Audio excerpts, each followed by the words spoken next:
Hello friends, स्वागत है मेरे यूट्यूब चैनल शॉर्ट शॉर्ट्स में। तो कैसे हैं आप लोग? आशा करता हूं आप लोग सुरक्षित होंगे, स्वस्थ होंगे, मस्त होंगे। तो आज का इस वीडियो में हम लोग इम्परेटिव सेंटेंस पढ़ने वाले हैं कि इम्परेटिव सेंटेंस का डायरेक्ट स्पीच को इनडायरेक्ट स्पीच में हम कैसे चेंज करते हैं। इससे पिछले वीडियो में हम लोग असर्टिव सेंटेंस और इंट्रोगेटिव सेंटेंस पढ़ चुके हैं, जिसमें हम पूरे विस्तार रूप से इस कंसेप्ट को क्लियर किए हैं कि असर्टिव सेंटेंस का इनडायरेक्ट स्पीच कैसे बनाया जाएगा, इंट्रोगेटिव सेंटेंस का इनडायरेक्ट स्पीच कैसे बनाया जाएगा। तो आज की इस वीडियो में हम लोग पढ़ने वाले हैं इम्परेटिव सेंटेंस। इससे पहले आप लोग को जानना होगा कि क्या होता है इम्परेटिव सेंटेंस। जनरल रूप हम लोग जानते हैं कि इम्परेटिव सेंटेंस की शुरुआत हमेशा वर्ब से होती है। किससे होती है? वर्ब से होती है। हमें इस में केवल 5 ही प्रकार के सेंटेंस का इनडायरेक्ट स्पीच बनाना सीखना है। इससे पहले हम लोग असर्टिव सेंटेंस और इंट्रोगेटिव सेंटेंस पढ़ चुके हैं। आज हम इम्परेटिव सेंटेंस खत्म कर देंगे। फिर आने वाले वीडियो में आप लोग को ऑप्टेटिव सेंटेंस और एक्सक्लेमेटरी सेंटेंस पढ़ा दिया जाएगा। तो लगातार बने रहेगा मेरे वीडियो के साथ। आप लोग को हर दिन एक नया वीडियो प्राप्त होगा, जिसे आप लोग अपना पूरा कंसेप्ट क्लियर कर सकें। तो मैं शुरुआत करता हूँ इम्परेटिव सेंटेंस होता क्या है। सबसे पहले आज के वीडियो में हम लोग इम्परेटिव सेंटेंस के बारे में चर्चा करेंगे। तो इम्परेटिव सेंटेंस की शुरुआत हमेशा मेन और वर्ब के फर्स्ट फॉर्म से होती है। इससे या हम कह सकते हैं तो उसकी शुरुआत मेन वर्ब से होती है। आगे आप लोगों को समझाने के लिए मैं इसको मेन वर्ब के फर्स्ट फॉर्म से लिख सकता हूँ।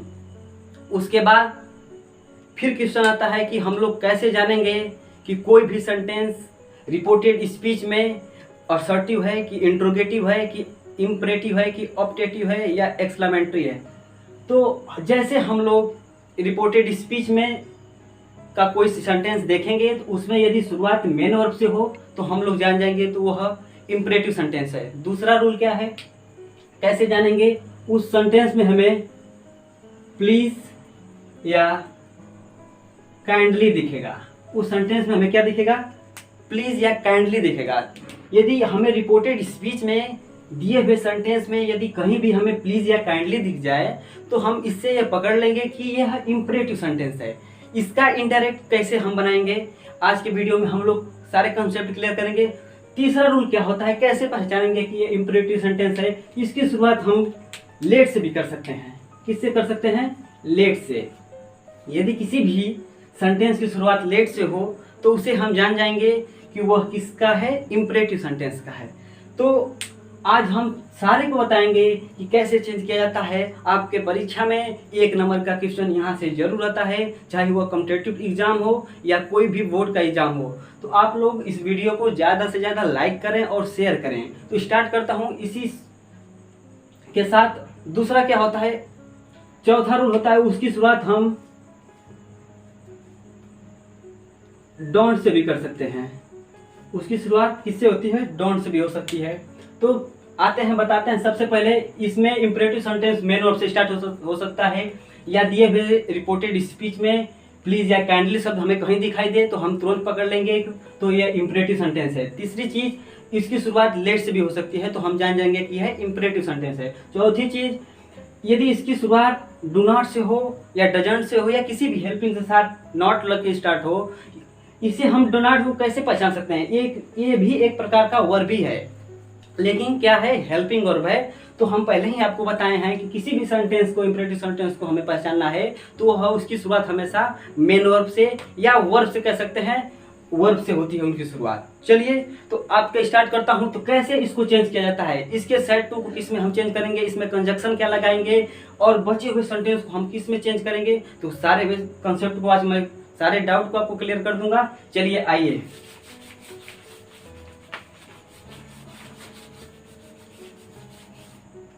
तो सबसे पहले आज के इस वीडियो में ये जानेंगे कि सेट टू को किस में चेंज करते हैं। सेट टू को किस में चेंज किया जाता है, इंपरेटिव सेंटेंस में सेट टू को कैसे चेंज किया जाता है। देखिए, सबसे पहले हम रिपोर्टेड स्पीच के सेंटेंस को पढ़ेंगे। उससे हमें क्या पता चलेगा, यदि उस सेंटेंस से यदि हमें आदेश का बोध हो तो उसे हम ऑर्डर्ड में चेंज करेंगे। सेट टू किस में, यदि आदेश का बोध हो तो हम उसे ऑर्डर्ड में चेंज करेंगे। यदि उसमें एडवाइस या सलाह का बोध हो तो उसे हम सेट टू को एडवाइस में चेंज करेंगे। यदि हम उसमें अनुरोध का बोध हो उस सेंटेंस को पढ़ने के बाद तो हम उसे रिक्वेस्टेड में चेंज करेंगे। तो आइए लिखते हैं आज का सेट टू। यदि सेट टू को नॉर्मली हम बता देते हैं, आप लोग नोट कर लीजिए इसको। तो ऑर्डर्ड में चेंज करते हैं, पहली बात। दूसरी बात एडवाइस में चेंज करते हैं। तीसरी बात रिक्वेस्ट में चेंज करते हैं, रिक्वेस्टेड में चेंज करते हैं। चौथी बात कमांड में चेंज करते हैं, कमांडेड में हम इसे चेंज करते हैं। और सबसे इम्पोर्टेंट बात और जो सबसे इस सेंटेंस में जो सबसे इम्पोर्टेंट चीज है वो है हम इसको फॉरवर्ड में भी चेंज कर सकते हैं। फॉरवर्ड में कब चेंज करते हैं, ये दिए हुए सेंटेंस को हम लोग अफर्मेटिव या यदि किसी भी सेंटेंस से अफर्मेटिव का बोध हो, सकारात्मक वाक्य का बोध हो, तो हम इसे सेट टू को ऑर्डर में, एडवाइस में, रिक्वेस्टेड में, कमांडेड में और फॉरवर्ड में चेंज कर सकते हैं। फॉरवर्ड को एक ऐसा शब्द है जिससे हमें नेगेटिव का बोध होता है। किसका बोध होता है, नेगेटिव का बोध होता है। तो मैं आप लोगों को फिर से एक बार दोहरा देता हूं कि सेट टू को देखिए, किसी भी इनडायरेक्ट को चेंज करने के लिए सबसे पहले दो चीज बहुत आवश्यक है। तब उसमें सेट टू किस में चेंज करेंगे और दूसरी बात कंजक्शन उसका क्या होता है। यदि आप लोग इस दो चीज को पकड़ लिए तो आप लोग आराम से बना सकते हैं। उसके बाद दूसरी चीज क्या जानना जरूरी होता है कि दिया हुआ सेंटेंस किस सेंटेंस में है। इससे पहले वीडियो में हम लोग पढ़ चुके हैं असर्टिव और इंट्रोगेटिव। आपको लिंक डिस्क्रिप्शन में दे दिया जाएगा। जो लोग वीडियो नहीं देखे हैं वहाँ पे जाएं और उस वीडियो को के सारे कॉन्सेप्ट क्लियर करें, उसके बाद ही ये वीडियो देखें। क्योंकि मैं यहाँ पे सब कुछ चेंज करूँगा, सारा वर्ड चेंज करूँगा। इससे पहले वीडियो में हम आपको पढ़ा चुका हूँ कि कैसे क्या चेंज होता है। तो आते हैं इसी के आगे टॉपिक पढ़ाते हैं। तो उसमें नेगेटिव सेंटेंस आपको दिखाई दे दे तो उसको हम सेट टू किस में चेंज करेंगे, फॉरवर्ड में चेंज करेंगे। यदि हम नहीं करना चाहते हैं तो किसी भी बच्चे का क्वेश्चन आ सकता है, हम नहीं करना चाहें तो उसका भी उपाय आप लोगों को एक छोटा सा उपाय बताता हूँ। बस वहाँ पे कंजक्शन में थोड़ी सी प्रॉब्लम होती है। यदि आपको अफर्मेटिव दिखाई दे तो वहाँ पे कंजक्शन क्या लगता है, देखिए कंजक्शन वहाँ पे क्या लगता है। कंजक्शन यदि अफर्मेटिव हो तो टू लगाएंगे। इस बात को आप लोग नोट कर लीजिए। यदि कंजक्शन आप लोग को दिखाई दे तो वहाँ पे हम टू लगाएंगे। यदि अफर्मेटिव का हो तो, यदि नेगेटिव का हो, यदि कोई बच्चा फॉरवर्ड नहीं लगाना चाहता है, वो इसी में चेंज करना चाहता है, तो वहाँ पे कंजक्शन आप लोग नोट कर लीजिए, नॉट टू लगेगा। ये बहुत ही इंपॉर्टेंट बात है आप लोग के लिए कि नॉट टू को और टू कब लगाएंगे, जब आप लोग को अफर्मेटिव दिखाई दे तो वहाँ पे हम टू लगाएंगे। यदि आप लोग को नेगेटिव दिखाई दे तो वहाँ पे नॉट टू लगाएंगे। क्या लगाएंगे, कंजक्शन। कंजक्शन क्या होता है, जब दो सेंटेंस को आपस में जोड़ा जाता है तो उसे कंजक्शन कहते हैं। तो ठीक है, तो आज का एग्जाम्पल मैं समझाता हूँ। आप लोगों को कंजक्शन बता दिया, सेट टू किसमें चेंज किया जाता है वो बता दिया, कैसे आप लोग पहचानेंगे कि इंपरेटिव सेंटेंस है वो भी मैं डाउट आप लोग का क्लियर कर दिया। यदि उसके बाद भी आप लोग का कोई डाउट हो तो आप लोग कमेंट बॉक्स में जरूर दें। हम लोगों को काफ़ी बहुत इंतजार रहता है उसका कि आप लोग कमेंट जरूर दें, ताकि हम लोग का जो आपका कमेंट पढ़ के आपके सारे डाउट क्लियर कर सकें। तो आते हैं, स्टार्ट करते हैं आज के फर्स्ट एग्जाम्पल के साथ। एग्जाम्पल में जो भी आपके डाउट होंगे सारे डाउट क्लियर कर दिए जाएंगे।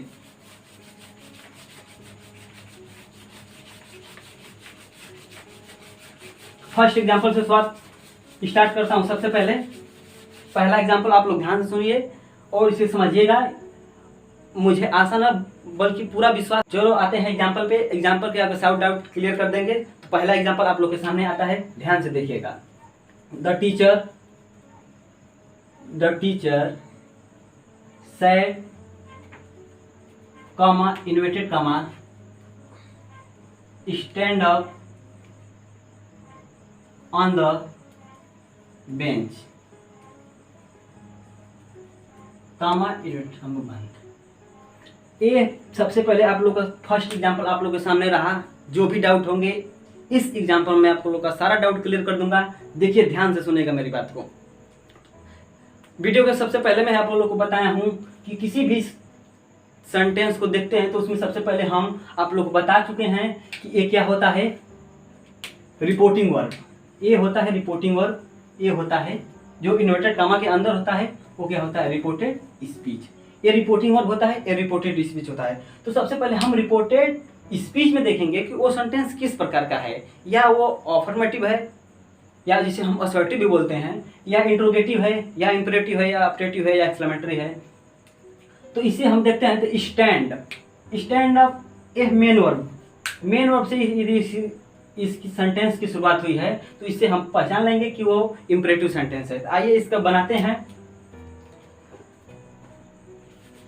तो सबसे पहले मैं आप लोग क्या बताया हूं, तो सेट टू को किसमें चेंज करना है, पहले उस रिपोर्टेड स्पीच के हम भाव को समझेंगे। वो ऑर्डर दे रहा है कि रिक्वेस्ट कर रहा है, या एडवाइस दे रहा है, या फॉरवर्ड कर रहा है, मना कर रहा है। तो आइए हम क्या कह रहा है, द टीचर सेड। यदि आप लोग को जब ना समझ में आए सेंटेंस, यदि कोई टीचर कर रहा है तो आप लोग, या वो दो ही चीज हो सकता है, या वो ऑर्डर दे सकता है या वो एडवाइस दे सकता है। तो इसमें stand up on the bench इस सेंटेंस हमें समझ में आ रहा है कि वो टीचर हमें ऑर्डर दे रहा है, कह रहा है कि आप बेंच से खड़े हो जाओ। तो इसमें हम सबसे पहले क्या करेंगे, सेट टू को किसमें चेंज करेंगे, ऑर्डर में। तो the teacher order to me. अब यहाँ तो इस एग्जाम्पल में हम सबसे पहले बताए हैं कि द टीचर्स, इसमें stand up on the bench इस सेंटेंस हमें मालूम चल रहा है कि दिया हुआ सेंटेंस में कोई भी टीचर है तो हमें या एडवाइस देगा या ऑर्डर देगा। तो इस सेंटेंस में the teacher said order to me. अब यहाँ पे सारे बच्चों का डाउट तुरंत होगा कि सर यहाँ पे मी ऑर्डर मी क्यों लगाए हैं, टू तो नहीं लगेगा वैसे ही, क्योंकि सेट टू को ही हम ऑर्डर में चेंज किए हैं। वहाँ पे कहेंगे सर यहाँ पे तो दिया नहीं है मी, तो यहाँ पे आप मी क्यों लगाए हैं। इससे पहले मैं आप लोग का ये डाउट क्लियर कर दूं कि यदि इंपरेटिव सेंटेंस में या रिपोर्टिंग वर्ब में यदि ऑब्जेक्ट दिया हो तो ठीक, यदि नहीं दिया हो तो ठीक, हम हमेशा उसमें एक ऑब्जेक्ट देते हैं। इस बात को आप लोग नोट कर लें, एरर यहीं से बनाता है एग्जाम में। यहाँ पे मी नहीं देगा और सारे बच्चे कहेंगे सर उसमें मी नहीं दिया था इसलिए हम लोग मी नहीं लगाए हैं और मेरा क्वेश्चन सही है, और अपना एक नंबर वो जोड़ लेते हैं। लेकिन गलती यही होती है।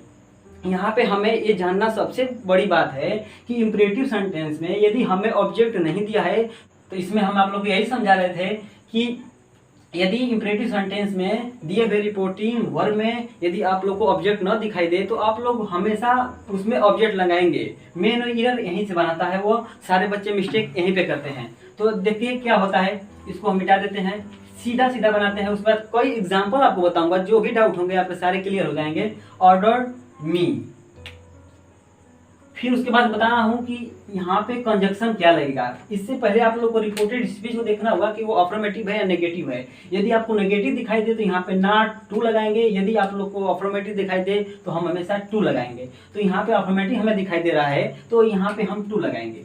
फिर बचे हुए सेंटेंस को हम उसी प्रकार लिख देंगे, stand up on the bench, full stop. तो इस एग्जाम्पल से आपके सारे कॉन्सेप्ट क्लियर हो गए होंगे। देखिए एक बार फिर से समझा देता हूं। यदि आप लोग को कोई भी सेंटेंस दिखाई दे तो सबसे पहले हमें करना क्या है कि रिपोर्टेड स्पीच के पास जाना है। रिपोर्टेड स्पीच के दिए हुए सेंटेंस को खूब आराम से पढ़ना है। जब आराम से पढ़ेंगे तो आप लोग का उसका अर्थ निकल के आएगा कि वो ऑर्डर दे रहा है या रिक्वेस्ट कर रहा है या हमें एडवाइस दे रहा है। तो नॉर्मली एक टीचर है वो सिर्फ दो ही चीज़ बात कर सकता है, या आप लोग को ऑर्डर दे सकता है या आप लोग को एडवाइस दे सकता है कि ऐसे नहीं ऐसे करना चाहिए। तो यहाँ पे हमें stand up on the bench मुझे खड़ा होने के लिए बोल रहा है। यहाँ पे बोल रहा है कि खड़े होने के लिए, तो हमें ऑर्डर दे रहा है। यदि इस सेंटेंस में हमें ऑर्डर दे रहा है तो सेट को हम लोग ऑर्डर्ड मी में चेंज किए हैं। यहाँ पे कंजंक्शन टू लगाए हैं। यहाँ पे कंजक्शन क्या लगाए हैं, टू। सबसे इंपॉर्टेंट बात इसी है, इसको अंडरलाइन कर लीजिए। फिर उसको बचे हुए सेंटेंस को उसी प्रकार लिख देते हैं। दूसरा एग्जांपल आप लोग को समझाता हूँ, एक खूबसूरत एग्जांपल जिसके लिए आपके सारे डाउट क्लियर हो जाएंगे। तो देखिए स्क्रीन पे आप लोग के सेकेंड एग्जाम्पल आएगा। तो आप लोग वीडियो के साथ जरूर बने, इसे स्किप न करें। आप लोग वीडियो को पूरा देखें और इसे ज़्यादा से ज़्यादा अपने दोस्तों के साथ शेयर करें। तो आते हैं सेकेंड एग्जाम्पल पे। सेकेंड एग्जाम्पल क्या है, Ram said to me, comma, inverted comma, please give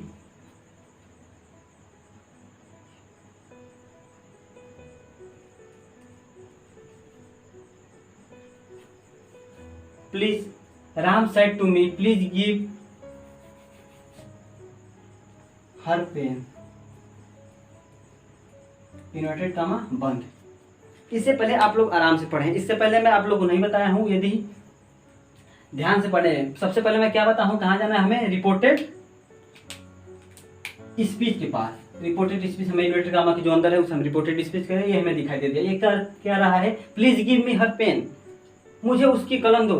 तो इस सेंटेंस में आप लोग क्या कर रहा है, ये ऑर्डर दे रहा है कि रिक्वेस्ट कर रहा है कि एडवाइस दे रहा है। तो हमें इस सेंटेंस को पढ़ने के बाद हमें ये पता चलता है कि ये रिक्वेस्ट कर रहा है। राम क्या कर रहा है, मुझसे रिक्वेस्ट कर रहा है कि उसकी कलम मुझे दो।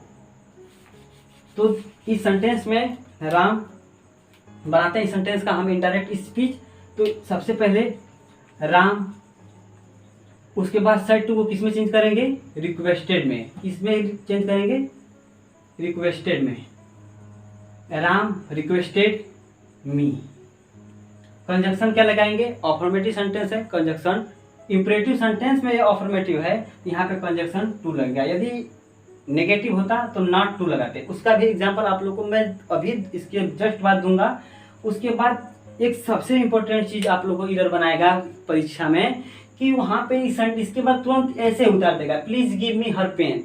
जो सबसे बड़ी गलती उसकी होगी हम लोग, क्योंकि हम लोग पढ़ चुके हैं कि यदि किसी भी रिपोर्टेड स्पीच में हमें इंपरेटिव सेंटेंस है, यदि उसमें हमें प्लीज या काइंडली दिखाई दे, तो प्लीज या काइंडली दिखाएगा तो हम प्लीज और काइंडली शब्द को हटा देते हैं। प्लीज और काइंडली शब्द को हटाकर बचे हुए से सेंटेंस को लिख देते हैं उसी प्रकार से, गिव। अब हर्ट देखिए यहाँ पे ये भी चेंज होगा, लेकिन ये थर्ड पर्सन है इसलिए हम इसे नहीं चेंज कर रहे हैं। यहाँ पे यदि मी हो, माई होता या योर होता तो इसको हम जरूर चेंज करते हैं, क्योंकि वो फर्स्ट पर्सन और सेकंड पर्सन के हैं और ये हमें थर्ड पर्सन का दिखाई दे रहा है। तो इससे हम थर्ड पर्सन में आप लोगों को एक पहले सूत्र बता चुके थे कि S1 2 3 SON, first person subject के अनुसार, सेकेंड पर्सन ऑब्जेक्ट के अनुसार, थर्ड पर्सन में कोई चेंजिंग नहीं होती है। ये पहले वीडियो में हम आपको बता चुके हैं।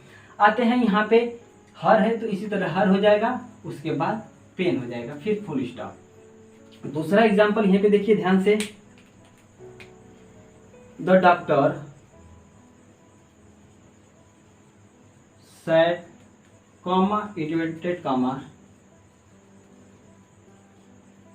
Take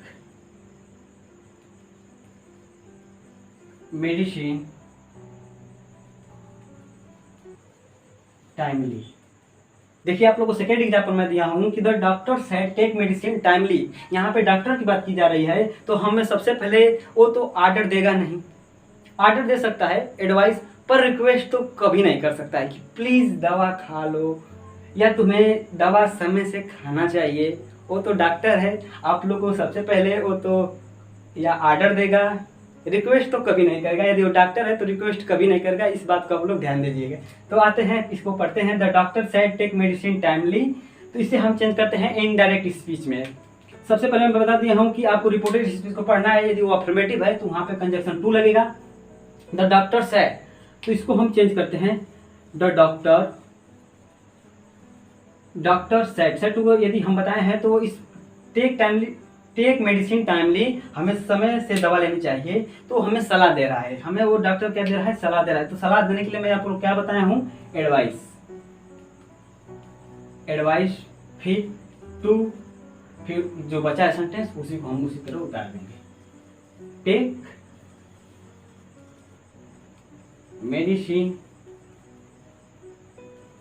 medicine timely. तो फिर से दोनों एग्जाम्पल को मैं तुरंत समझा देता हूँ। The Ram said to me please give me her pen, इस सेंटेंस में हमको पढ़ने से मालूम चल रहा है कि वो हमें रिक्वेस्ट कर रहा है। यदि रिक्वेस्ट कर रहा है तो सेड टू को हम तुरंत रिक्वेस्ट में चेंज कर लिए हैं। रिक्वेस्ट में चेंज करने के बाद अब अपने से ऑब्जेक्ट दे दिए हैं। ऑब्जेक्ट क्यों दिए हैं कि हम इसके पहले आप लोग को बताया हूं कि इंपरेटिव सेंटेंस में यदि वह रिपोर्टिंग वर्ब में आपको ऑब्जेक्ट न दिखाई दे तो वहां हम ऑब्जेक्ट अपने से लगाते हैं। उसके बाद यहाँ पे कंजक्शन क्या लगाए हैं, टू क्या लगाए हैं, क्योंकि यह अफर्मेटिव है, इंट्रोगेटिव को अफर्मेटिव है इसलिए हमें टू लगाए हैं। फिर बचे हुए सेंटेंस को हम उसी प्रकार लिख दिए हैं। यदि बचे हुए सेंटेंस में ये हमें दिखाई दिया है हर प्रोसेसिव एग्जेक्टिव है, ये हमें दिखाई दिया है पोसेसिव एग्जेक्टिव, तो इसे हम चेंज करते हैं, लेकिन ये थर्ड पर्सन का है, इसमें हम चेंज नहीं करेंगे, तो हम इसे सिंपल से बना दिए हैं। तो Ram requested me to give her pen. दूसरा एग्जाम्पल समझाता हूँ। The doctor said take medicine timely. इस सेंटेंस को पढ़ने के बाद हमें पता चल रहा है कि जो डॉक्टर है हमें सलाह दे रहा है। सलाह क्या दे रहा है कि हमें समय से दवा लेनी चाहिए। तो द डॉक्टर यदि सलाह दे रहा है तो advice to take medicine timely. इन दोनों एग्जाम्पल मैं खत्म कर चुका हूं। आप लोग को इसके बाद नेगेटिव का 2 एग्जाम्पल देता हूं, जो आपके सारे डाउट होंगे क्लियर हो जाएंगे। यदि आपको कोई डाउट है तो कमेंट बॉक्स में जरूर लिखिएगा, मैं आप लोग को उस कमेंट बॉक्स में ही उसका आंसर दूंगा। तो आते हैं नेक्स्ट एग्जाम्पल पर, जिसे हम नेगेटिव में, इसी का नेगेटिव हम लोग पढ़ेंगे। तो सर नॉट कब लगाते हैं, फॉरवर्ड का यूज कब किए, जो कमांडेड का भी यूज करेंगे। सारे एग्जाम्पल मैं एक समझा दे रहा हूँ, उसके बाद जो डाउट रहेगा आप लोग कमेंट बॉक्स में लिख दीजिएगा। आते हैं नेगेटिव पे।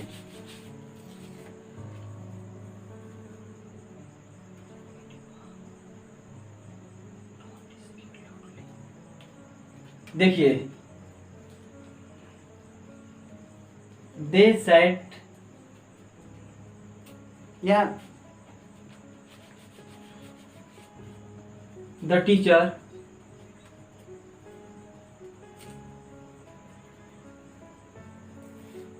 Set to us comma inverted कामा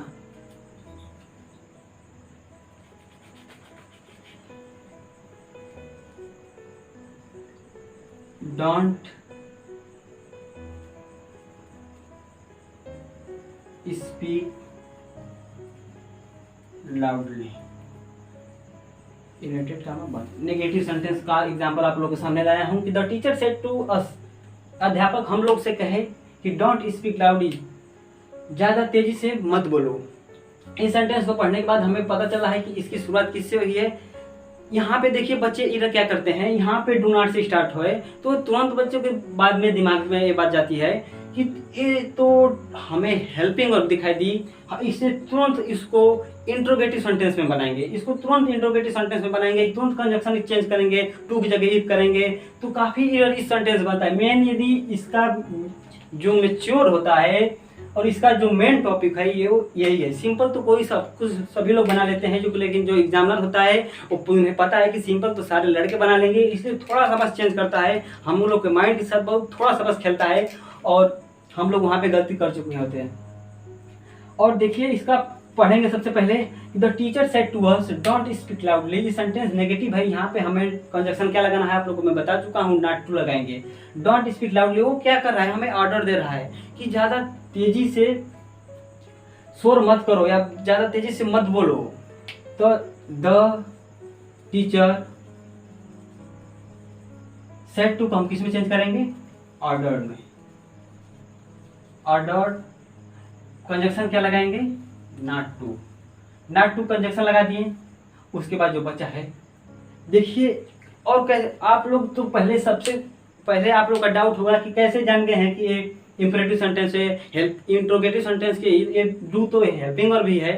तो मैं बता दे रहा हूँ मेरे प्यारे बच्चों कि यहाँ पे डू तो लिखा है ठीक है, लेकिन डू के साथ नॉट ये लगा दिया है।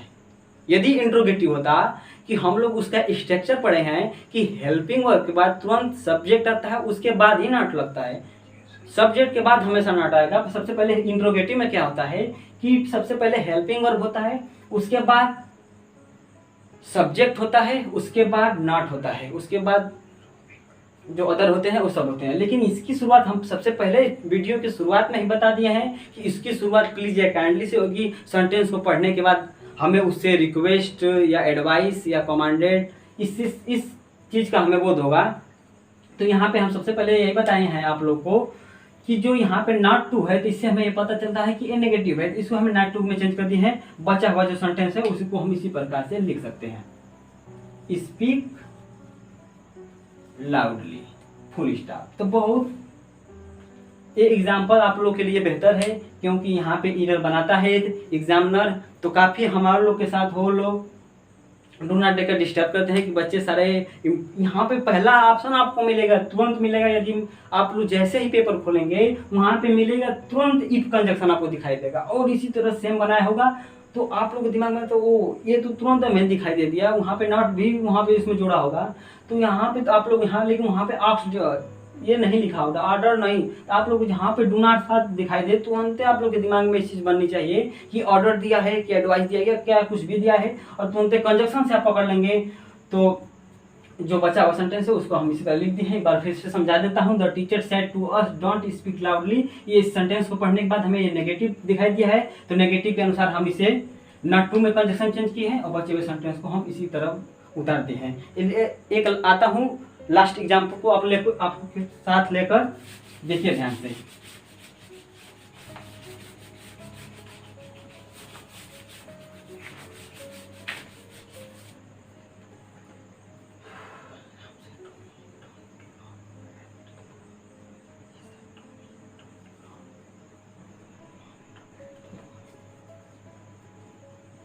देखिए नेगेटिव का ही सेकेंड एग्जाम्पल आपको लेता हूं। He said to me comma inverted comma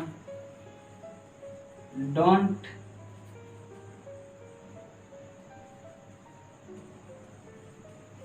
lock at the poor. हमें गरीबों पर नहीं हंसना चाहिए। इस नेगेटिव सेंटेंस है, तो मैं आपको सबसे पहले बता रहा हूँ कि कोई भी सेंटेंस का इनडायरेक्ट में चेंज करता है तो सबसे पहले उसे हम रिपोर्टेड स्पीच के पास जाते हैं। तो इस सेंटेंस में हमें ये रिपोर्टेड स्पीच दिखाई दे रहा है। ये रिपोर्टेड स्पीच से हमें ये पता चल रहा है कि ये दिया हुआ सेंटेंस नेगेटिव में है। तो यदि नेगेटिव में है, इंपरेटिव के नेगेटिव में है, तो इसे हम यहाँ पे कंजक्शन तुरंत लगाएंगे नॉट टू। तो इसमें कह रहा है, वह मुझसे कहा कि गरीबों पर नहीं हंसना चाहिए। देखिए इसको कैसे बनाते हैं। ये तो रिपोर्टेड स्पीच हो गया, देखिए बनाते कैसे हैं।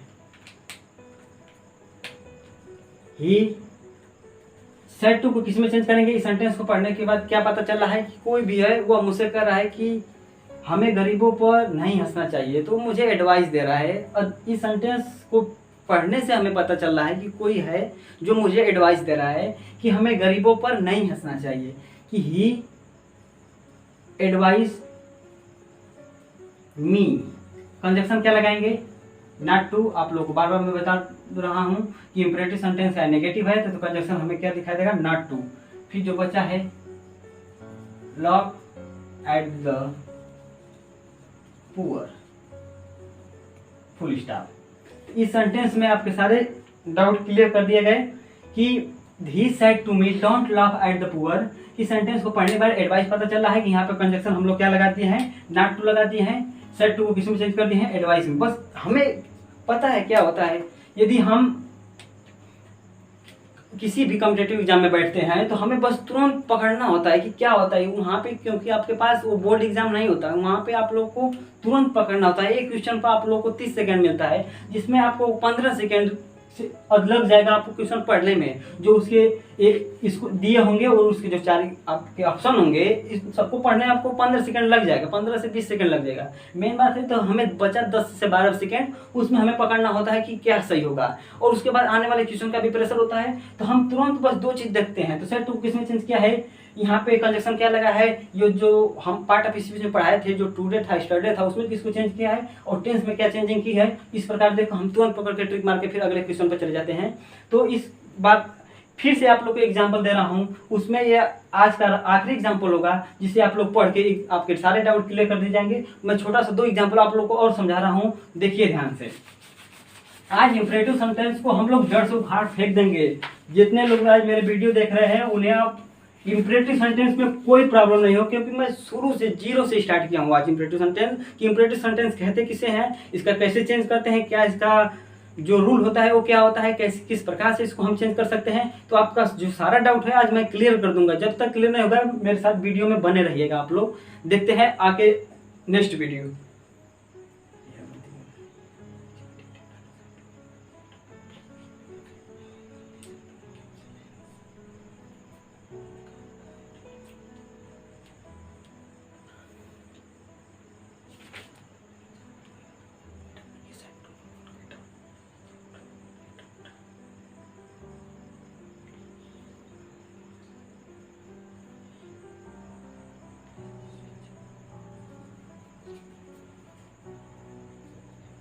देखिए स्टार्ट करता हूँ। तीसरा जो भी एग्जाम्पल हो, he said to me, comma inverted comma, please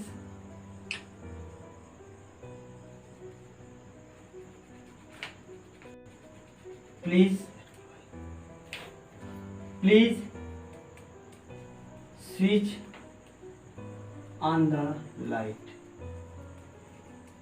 तो इस एग्जाम्पल में आपके सारे डाउट क्लियर कर दूंगा कि please switch on the light. He said to me, वह मुझसे कहा please switch on the light on करो। वो मुझे ऑर्डर दे रहा है या रिक्वेस्ट भी कर सकता है, नॉर्मली रिक्वेस्ट भी कर सकता है। इसी सेंटेंस में हम कैसे पकड़े हैं कि रिक्वेस्ट कर सकता है कि इस सबसे पहले मैं आपको क्या बताया हूँ कि सबसे पहले कहाँ जाते हैं, रिपोर्टेड स्पीच के पास जाते हैं। सबसे पहले रिपोर्टेड स्पीच के पास जाने के बाद मालूम चलता है कि ये दिया हुआ sentence please switch on the light, इससे हमें ये पता चलता है कि ये रिक्वेस्ट कर रहा है, हम उससे स्विच ऑन करने के लिए बोल रहा है ना, इस ऑन करने के बोल रहा है कि कृपया स्विच ऑन कर दो। ही सेड टू मी, तो पहले हम सेड टू किस में चेंज करेंगे, रिक्वेस्टेड में चेंज करेंगे। यहाँ पे कंजक्शन क्या लगाएंगे, टू लगाएंगे, फिर प्लीज और काइंडली सबको हम हटाकर बचे हुए सेंटेंस को उसी प्रकार लिख देते हैं। देखिए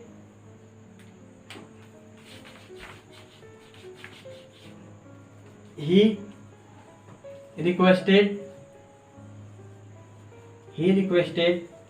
me, वहां पे कंजक्शन क्या लगाएंगे, टू, प्लीज को हटा देंगे, switch on the light, full stop. एक और लास्ट एग्जांपल आप लोग को मैं बता रहा हूं। इस वीडियो का आज का ये लास्ट एग्जाम्पल रहेगा, इसमें आपके सारे डाउट क्लियर हो जाएगा। मेन रूप से हम दो ही प्रकार के पढ़ाए हैं। जो सबसे पहले हम फॉरवर्ड वाला पढ़ाए थे, वो फॉरवर्ड वाला एक एग्जाम्पल बता दे रहा हूँ। एक सेंटेंस को जो मेंट ऑफ पढ़ाऊंगा ये सबसे इम्पोर्टेंट है, क्योंकि इसमें हम जो नेगेटिव सेंटेंस है उसे हम दो प्रकार से बना सकते हैं। यदि हम फॉरवर्ड में उसको चेंज करें तो वहाँ पे हम टू ही लगाएंगे, क्योंकि फॉरवर्ड हम पहले आपको बताए हैं शुरुआत में ही वीडियो की, तो नेगेटिव वर्ड होता है। जब नेगेटिव वर्ड होता है तो वहाँ पे हम नॉट टू कंजक्शन नहीं लगाते हैं, वहाँ पे कंजक्शन हम टू ही लगाएंगे। लेकिन जो दिया हुआ सेंटेंस है सेड टू को, रिपोर्टिंग वर्ड में हम सेड टू को, उसमें हम फॉरवर्ड में चेंज कर सकते हैं। एग्जाम्पल देखते हैं, ये आज का आखिरी एग्जाम्पल, इसमें सारे डाउट क्लियर है। मुझे आशा है कि इसी एग्जाम्पल से वो एक कॉम्पिटिटिव एग्जाम में एरर बनाएगा, या इससे बनाता है, या जो प्लीज या काइंडली है उससे नॉर्मली ही बनाता है, लेकिन बच्चे फंस जाते हैं। लेकिन मुझे अधिकतर आशा है कि यदि बनाएगा इंपेरेटिव सेंटेंस से क्वेश्चन तो इसी से साथ बनाता है, क्योंकि बच्चे इसमें डू देखकर तुरंत उनके दिमाग में एक वर्ड आता है कि वो इंट्रोगेटिव सेंटेंस है, वहाँ पे कंजक्शन तुरंत मारेंगे और तुरंत आगे क्वेश्चन पर बैठ जाएंगे। लेकिन गलती बच्चे वहाँ पे कर चुके होते हैं। आते हैं इस एग्जाम्पल से जरिए हम लोग इंपेरेटिव सेंटेंस को जड़ से उखाड़ फेंकेंगे। उसके बाद अगले वीडियो में आप लोग को अपडेटिव सेंटेंस और एक्सक्लेमेटिव सेंटेंस अगले वीडियो में ही दो कॉन्सेप्ट आपको लेके आऊँगा, वो खत्म कर दूंगा। और इसके बाद तुरंत हम लोग पैसिव वॉइस बचा है और जो टेंस बचा है, क्योंकि मेरा सबसे फेवरेट यही था, इसीलिए मैं इसको स्टार्ट किया हूँ। इसके बाद टेंस और पैसिव वॉइस को हम लोग मात्र एक हफ्ते के अंदर खत्म करेंगे। उसके बाद आते हैं इस एग्जाम्पल पे, इसके जरिए हम आप लोग को समझाएंगे कि कैसे आप लोग एग्जाम में किसी भी पेपर को कैसे फोड़ देंगे। आइए देखते हैं इस एग्जाम्पल में। नॉट प्लग फ्लावर, यही क्या हो रहा है, हाँ है नोटिस दैट कौन सा चाहिए, राम सेड टू मी लिख देती, थोड़ा ऊपर ना।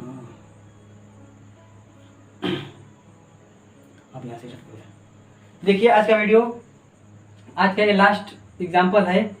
Ram said to Shyam, comma inverted comma, don't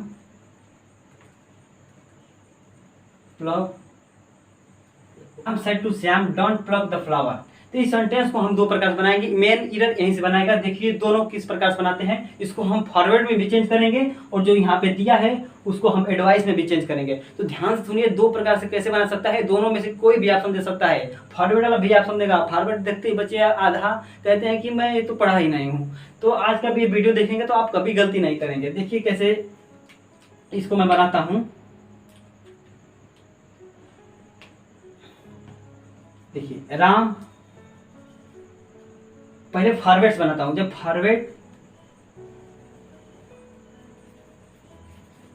Shyam, यहाँ पे हम लगाएंगे राम सेट टू श्याम, तो यहाँ पे राम को इसी चेंज कर, सेट टू किसमें किया हूँ, फॉरवर्ड में चेंज कर। फॉरवर्ड में चेंज करने से हमें ये पता चलता है कि आने वाला सेंटेंस क्या है, नेगेटिव है। यदि नेगेटिव है तो यहाँ पे हम नॉट टू नहीं टू बनाएंगे। पता है गलती क्या देता है, इसमें आपको फॉरवर्ड भी दे देगा और डू नॉट के साथ आपको नॉट टू भी देगा। बच्चे वहीं पे गलती करते हैं कि यहाँ पे फॉरवर्ड भी लगा देते हैं, वहाँ पे नॉट टू भी लगाएंगे। लेकिन जो ये वीडियो देखा रहेगा वो कभी गलती नहीं करेगा। आप फॉरवर्ड में भी इसको चेंज करेगा, उसके बाद टू लगाएगा, उसके बाद प्लग द फ्लावर।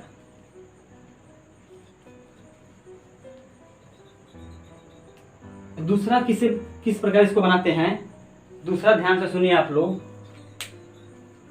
दूसरा राम, यहाँ पे डोंट प्लग द फ्लावर, वो हमें मतलब राम श्याम से कर रहा है कि फूलों को नहीं तोड़ना चाहिए, तो हमें एडवाइस दे रहा है। रिक्वेस्ट भी कर सकता है कि नहीं तोड़ना चाहिए, वो भी एक जीवी है और उनका भी जीने का एक अधिकार है। तो राम एडवाइस श्याम। उसके बाद यदि एडवाइस में इसको हम चेंज किए हैं, देखिए दोनों में अंतर मैं तुरंत बताऊंगा। यदि इसको हम एडवाइस में चेंज किए हैं तो यहाँ पे क्या लगेगा, नॉट टू। यदि हम उसको फॉरवर्ड में चेंज किए हैं तो कंजक्शन क्या लगा है, टू। यदि हम उसको एडवाइस में चेंज करेंगे तो कंजक्शन क्या लगाएंगे, नॉट टू, उसके बाद plug the flower, full stop. तो आज का एग्जाम्पल बहुत ही स्पेशल है आप लोग के लिए। एक बार फिर इसको समझा देता हूँ, राम सेट टू श्याम, क्योंकि ये बहुत ही इंपॉर्टेंट एग्जाम्पल है आप लोग के लिए। कॉम्पिटिटिव एग्जाम में यहीं से क्वेश्चन बनाता है, मुझे पूरा विश्वास है कि यदि यहाँ बनाएगा तो यहीं से बनाएगा। Ram set to Shyam don't plug the flower, इसमें हम सेट टू को फॉरवर्ड में चेंज किए हैं। जब हम फॉरवर्ड में चेंज किए हैं तो कंजक्शन यहाँ पे टू लगाएंगे, क्योंकि फॉरवर्ड हमें ये दर्शा दे रहा है कि आने वाला सेंटेंस जो रिपोर्टेड स्पीच का होगा वो नेगेटिव आने वाला है। इससे हम फॉरवर्ड से हमें, क्योंकि नेगेटिव ही सेंटेंस इस वर्ड है, फॉरवर्ड है नेगेटिव वर्ड है, जिससे देखते ही आने वाला सेंटेंस पता लग जाएगा कि नेगेटिव आने वाला है, तो वहाँ पे टू लगा के जो बचा रहेगा उसको हम इसी तरह लिख देंगे। दूसरा प्रकार क्या दे सकता है, राम एडवाइस श्याम, राम उससे श्याम को सलाह दे रहा है कि अब देखिए यहाँ पे कंजक्शन क्या लगाए हैं, नॉट टू लगाए हैं। नॉट टू लगाए हैं तो उसको हम एडवाइस में चेंज किए हैं, यदि टू लगाए होते तो फॉरवर्ड में चेंज किए होते, फिर जो बचा हुआ सेंटेंस है उसको हम इसी प्रकार से उतार दिए हैं। तो आज का बहुत लगभग हम लोग 8 से 10 एग्जाम्पल पढ़े या 7-8 पढ़े होंगे, लेकिन आज का जो इम्परेटिव सेंटेंस का जो बच्चों का डाउट था आज उसे हम पूरा क्लियर कर चुके हैं। स्टार्ट करता हूँ क्या क्या मैं आप लोग को आज पढ़ाया हूँ। सबसे पहले पढ़ाया हूँ कि इम्परेटिव सेंटेंस की शुरुआत किससे होती है। तो इम्परेटिव सेंटेंस की शुरुआत मेन वर्ब से होती है, या किसी भी सेंटेंस में प्लीज या काइंडली दिखाई दे तो उसकी शुरुआत होती है लेट से शुरुआत होती है। और जो मेन रूप से आप लोग को एग्जाम्पल जो बताए गए हैं आप इसे एक बार फिर से रिवाइज करके देखें और ज़्यादा से ज़्यादा आप लोग अभ्यास करें। अभ्यास करने से आप लोग के जो डाउट होंगे क्लियर हो जाएंगे। यदि जो क्वेश्चन आप लोग के नहीं सॉल्व होंगे कमेंट बॉक्स में आप उसे ज़रूर लिखें। तो आज के वीडियो में हम लोग इम्परेटिव सेंटेंस का भी कंसेप्ट खत्म कर चुके हैं। तो इससे पहले मैं बता दूं कि आप लोग को असर्टिव सेंटेंस और इंट्रोगेटिव सेंटेंस पढ़ चुके हैं। आज हम इम्परेटिव सेंटेंस भी खत्म कर चुके हैं। तो आने वाले वीडियो में आप लोग को एक्सक्लेमेटरी और ऑब्जेक्टिव सेंटेंस पढ़ाया जाएगा, जो नरेशन के लिए बहुत ही ज़्यादा प्रॉफिट होने वाला है। आप लोग को कॉम्पिटिटिव एग्जाम में एक ही क्वेश्चन बनाता है लेकिन पता ना कहाँ से बना दे। लेकिन जो बच्चे इसके हाई स्कूल और इंटर वाले देख रहे होंगे, लेकिन उनको तो 2 या 3 एग्जाम्पल हमेशा मिलते हैं हर बोर्ड में, या वो प्रीवियस बोर्ड हो या कोई भी बोर्ड हो। आप लोग को या कोई भी एग्ज़ाम हो, आप लोग का पेपर का या वो एनुअल एग्ज़ाम हो या कोई भी एग्ज़ाम हो, आप लोग को जरूर देखने को मिलेगा। तो आप लोग आसानी से इसे कर सकते हैं। बोर्ड में तो 1 या 2 क्वेश्चन जरूर रहते हैं, आप लोग के कॉम्पिटिटिव एग्जाम में भी रहते हैं। इसमें जीडी और एसएससी वाले भी इसे वीडियो को देख सकते हैं। तो एसएससी में भी नेगेटिव से एक आध क्वेश्चन जरूर बनाता है, यदि उसका इच्छा करे तो। जो एयरफोर्स वाले हैं उसमें भी एक क्वेश्चन बनाता है, नेवी में भी क्वेश्चन बनाता है। जो भी कॉम्पिटिटिव एग्जाम है उनमें एक जरूर एग्जाम्पल आपको नेगेटिव आपको मिलेगा नरेशन से। तो मैं आशा करता हूँ कि आप लोग उसे जरूर लगाएंगे। तो मिलते हैं अगले वीडियो में। सबसे पहले यदि आप लोग को ये लास्ट में यही कहना चाहूँगा कि आप लोग को यदि लग रहा है कि इस बंदे ने मेहनत की है या मेहनत कर रहा है, इसे आगे बढ़ाना है, तो आप लोग एक बार जरूर आप लोग लाइक कर दें। यदि आप लोग को वीडियो पसंद आए तो ही लाइक करें, मेरा कोई दबाव नहीं है आप लोग का, क्योंकि मैं हर रोज़ हर वीडियो नए वीडियो के साथ आप लोगों के साथ मिलूंगा। मुझे आशा है आप लोगों को जरूर पसंद आया होगा। यदि कोई भी मेरी गलती आप लोग को दिखाई दे तो आप लोग कमेंट बॉक्स में ज़रूर बताएं कि आप में एक गलती है, आप इसे सुधारें। तो मैं ज़्यादा यही प्रयास करूंगा कि उस चीज़ को मैं अच्छे से आप लोग को बताने का प्रयास करूंगा। लेकिन मेरा जो 100% है मैं आप लोग को पूरा 100% दे रहा हूँ। जो भी इसमें डाउट हो, जो भी आज एग्जाम्पल पढ़ाया हूँ उसकी पढ़ने के बाद आप लोग जो कोई भी कॉम्पिटिटिव एग्जाम को देखकर आप लोग इंपरेटिव सेंटेंस देखकर पढ़ेंगे, या आप लोग भी आज के बाद कोई भी आप लोग को डायरेक्टली पूछ लेता है तो इंपरेटिव सेंटेंस क्या होता है, आधे बच्चे को पता नहीं होता है कि इंपरेटिव सेंटेंस होता क्या है। तो आप लोग जो शुरुआत में जो बताए हैं तो कैसे पकड़ेंगे आप लोग क्या इंपरेटिव सेंटेंस कैसा होता है। यदि आप लोग को कुछ ना समझ आए तो वाक्य को पढ़े, उसका अर्थ निकालें। यदि उससे आप लोग को आदेश या सलाह या अनुरोध या कुछ भी जो बताए हैं उसका बोध हो तो आप लोग तुरंत समझ जाएंगे। तो ये कहना क्या चाह रहा है, ये इंपरेटिव सेंटेंस है। मैं अधिकतर बच्चे इसकी शुरुआत आप लोग पूछ दें किससे होती है तो नहीं बता के हैं। मैं आप लोग को बताया हूँ कि इसकी शुरुआत मेन वर्ब से होती है, लेट से होती है, या सेंटेंस पढ़ने के बाद आप लोग को जो बताए हैं वैसा वैसा आप लोगों को मिलता है। तो आज की इस वीडियो में हम लोग खत्म कर चुके हैं इंपरेटिव सेंटेंस। मिलते हैं अगले वीडियो के साथ। अब एक्सक्लेमेटरी सेंटेंस और ऑपरेटिव सेंटेंस एक ही वीडियो के साथ खत्म कर दिया जाएगा। उसके बाद आप लोग को लगातार वीडियो मिलते रहेगी। तो आप लोग को लगे कि नहीं आज ये बंदे ने मेहनत की है तो एक बार जरूर लाइक करें, हमारे चैनल को सब्सक्राइब करें और इस वीडियो को ज़्यादा से ज़्यादा संख्या में शेयर करें। तो इसी छोटी शब्दों के साथ और इसी छोटे कंसेप्ट के साथ मैं अपने वीडियो को विराम देता हूं। तब तक आशा करता हूं आप लोग स्वस्थ होंगे, सुरक्षित होंगे, खुश होंगे। तो तब तक मिलते हैं अगले सेंटेंस में, अगले वीडियो में। तब तक आप लोग खुश रहें, आप लोग का प्यार मेरे से बना रहे और आप लोग लाइक करें ताकि मेरा हौसला है जो और बुलंद हो और अच्छे कंसेप्ट के साथ, अच्छे थ्योरी के साथ, अच्छे एग्जाम्पल के साथ आप लोग के साथ पेश हूँ। तब तक लिए सभी को मेरा जय हिंद।